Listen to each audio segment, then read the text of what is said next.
welcome back. Part two of our series here as we explore with Donna. She's walking us through this process of preservation and renovation a little bit, I think, in terms of the model.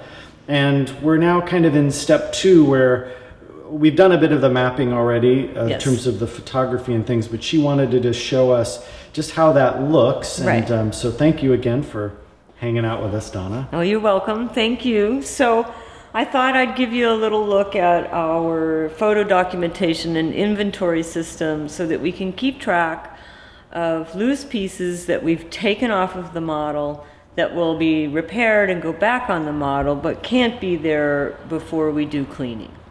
So what you're looking at here is some photo documentation. It talks about what I alluded to earlier, which is this is a portion of one of the panels. It's the right north section. So the right panel north, right always refers to as you're looking at the model from the entrance of our building. Then we've broken this into sections, and then those sections, what we do is we have a further detail of the section so that when we take off a piece, such as the whole facade of a building that was loose and in danger of falling or going missing, shall we say. So this is the facade, it's packed, it's labeled. This is the detail of the block that it came off of. And you know, in here you can see where that facade was in fact loose, and we just detached it because it would need to come off anyway. In order to be re-adhered onto the facade correctly. And so basically what you have is a number... And I'm curious too, so that was, since it was attached, how do you get it, how do you take it off? Like what would you use to do that? Well, this one, this brings up a little bit of something about the model that we haven't talked about, which is there are two lighting features of this model. There was the historic black light. So in other words, you have paints applied to the surface that fluoresce in UV light. So there was historically a way of having the model lit up so that you actually saw it at night. And so there's light on windows, and it's really kind of lovely, but we'll probably get into that at a later date. There was a later lighting component added in the 1980s, but we'll need to check that, of fiber optic. And what that did was that they added these fiber optic lines all over, like mostly through the underside of the model into buildings. They attached it to various landscaping on the outside. I think there's a piece here. Right. That shows you that. Shows you that. Right. So then people can get a sense of what you're talking about. So it was really kind of crudely done. You know, it was, well, let me say, that fiber optic component still works. It's lovely when you look at it. But it was very intrusively done to actual parts of the artifact. And that is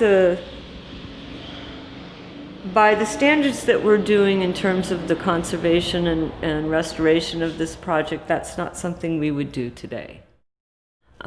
This was an effort to jazz up the model for a certain kind of exhibition. So just to show you where that came off, it was pretty obvious. It had already fallen? It had already been broken off, and it was just laying there.